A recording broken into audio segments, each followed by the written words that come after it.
Hello friends, जैसे कि आपने पिछले वीडियो में देखा कि कैसे शाइस्ता खान ने शिवाजी महाराज के दायरे का केंद्र पुणे पर कब्जा कर लिया और क्रूरतापूर्वक उसने वहां 3 साल तक शासन किया और वहां के स्थानीय लोगों को परेशान कर उनके कई धन संपत्ति को लूट लिया था। तब शिवाजी महाराज ने पुणे के लाल महल की ओर एक मुहिम तैयार की और सन 6 अप्रैल 1663 को महाराज ने अपने 300 मावलों के साथ लाल महल पर हमला बोला और शाइस्ता खान को हराकर पुणे छोड़ने पर विवश कर दिया।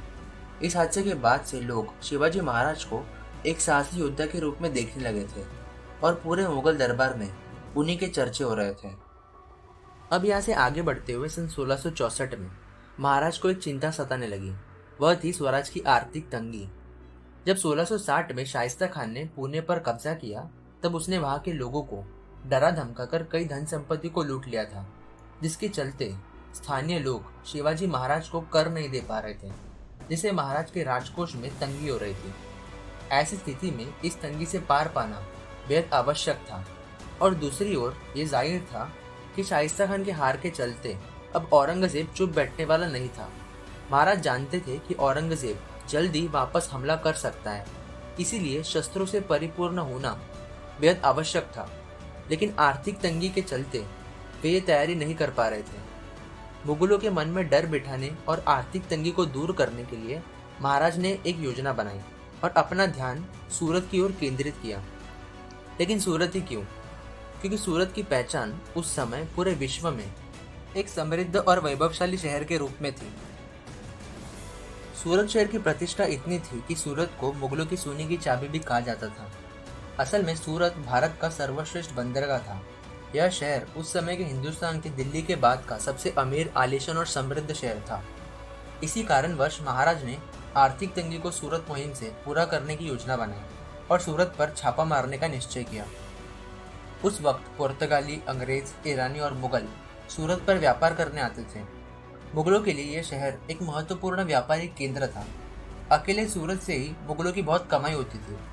देश भर के बड़े बड़े व्यापारी यही आकर बसे थे और हर व्यापारी के पास उनके खुद के जहाज थे, जिससे वे दुनिया भर में व्यापार करते थे। बड़े बड़े जहाज़ों से माल सामान दूसरे देशों तक भेजा और मंगवाया जाता था।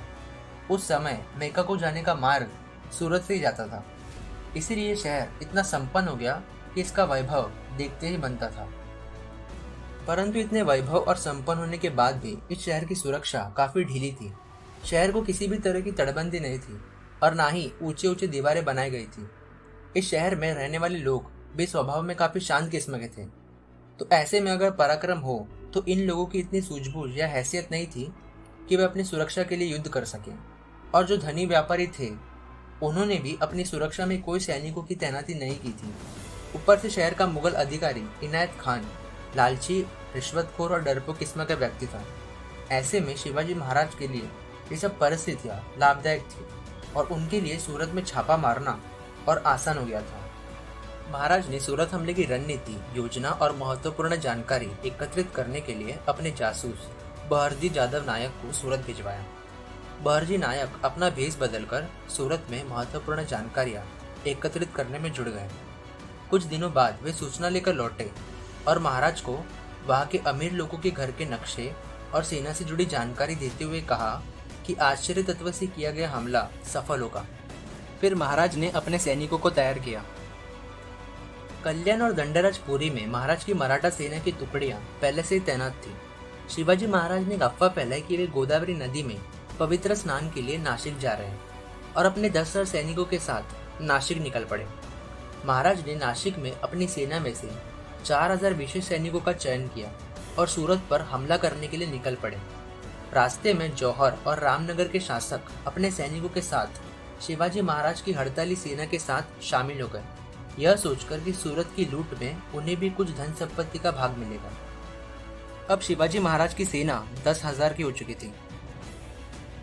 सूरत शहर को किसी भी किले द्वारा सुरक्षा प्राप्त नहीं थी।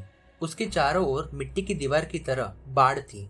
सूरत बाहर से हमले के खिलाफ अपरिभाषित था, परंतु सूरत में एक मजबूत महल किला था जो कि आक्रमण के समय मुगल अधिकारियों, उनके परिवार, सेना और कर्मचारियों की सुरक्षा के लिए बनवाया गया था।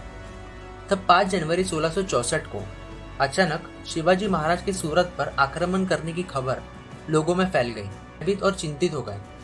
सूरत के कुछ लोग तो तापी नदी के माध्यम से नावों में भाग गए।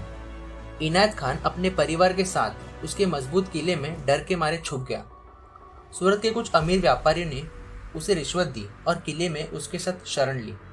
और दूसरी ओर जब अंग्रेजों और यूरोपियन व्यापारियों को महाराज की सूरत पर आक्रमण करने की खबर मिली, तब उनमें अचानक साहस का संचार हुआ और उन्होंने मराठों के फौज से दो दो हाथ करने की ठान ली। उन्होंने अपने कोठियों में हथियार जमा करना शुरू कर दिया। अंग्रेजों के मुख्य अफसर जॉर्ज ऑक्सीडन ने सबको साहस से भर दिया।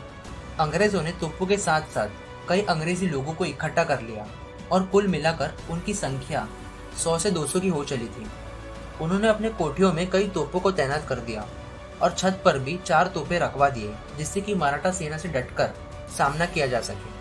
अंग्रेजों ने सारी तैयारियां कर ली थी। उनका इतना आत्मविश्वास देखकर बाकी देश के व्यापारियों में भी साहस आ गया और उन्होंने भी हथियारों को अपने पास जमा कर लिया और अपनी रक्षा स्वयं करने की ठानी। और आखिर वो दिन आया जब 6 जनवरी 1664 को शिवाजी महाराज अपनी 10 सर की सेना के साथ सूरत पहुंचे और सूरत के बुरहानपुर दरवाजे के सामने अपना डेरा डाल दिया। सबसे पहले महाराज ने इनायत खान को संदेशा भिजवाया कि हमें जितनी चाहिए उतनी राशि अगर मुगल सेना और शहर के बड़े व्यापारी देने के लिए तैयार है तो हम बिना शहर पर हमला किए ही यहाँ से चले जाएंगे। संदेशा मिलने के अगले दिन ही कुछ बड़े व्यापारी महाराज से भेंट करने आते हैं और वे कहते हैं कि हम आपको बड़ी संपत्ति देने के लिए तैयार हैं, बस आप हमारी जान बख्श दो। तब महाराज ने उन्हें हानि न पहुंचाने का वचन दिया और उन व्यापारियों ने उन्हें ढेर सारी संपत्ति दे दी। इनायत खान शिवाजी महाराज के आ जाने से काफ़ी डर जाता है और अपने महल में ही छुप जाता है। इनायत खान महाराज के संदेश को भी नकार देता है और दूसरी ओर अंग्रेज अपना शक्ति प्रदर्शन करने लगते हैं और तोपों और बंदूकों से मराठों की सेना को डराने की कोशिश करते हैं, जिनका मराठों पर कोई असर नहीं होता, क्योंकि अंग्रेज और विदेशी व्यापारियों से शिवाजी महाराज का कोई लेना देना नहीं होता। उनकी लड़ाई तो केवल मुगलों से थी। तभी इनायत खान ने शिवाजी महाराज की हत्या करने का षड्यंत्र रचा और उसने अपने एक वकील को उनके पास भिजवाया।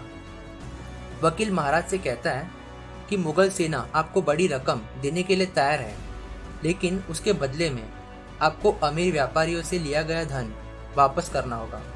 हाँ, और एक बात आपको बतानी है, लेकिन अकेले में। क्या आपके पास आने की इजाज़त है? तब शिवाजी महाराज उसे अपने पास आने को कहते हैं। तभी वो वकील महाराज की ओर बढ़ता है और अपने पास छुपाए हुए हथियार से वो उन पर हमला कर देता है। तभी महाराज के एक सतर्क अंगरक्षक उसका हाथ काट देते हैं और बाद में उसे मार दिया जाता है। जब महाराज पर हमला करने की खबर मराठों की सेना में फैल जाती है, तब वे सब गुस्से में आ जाते हैं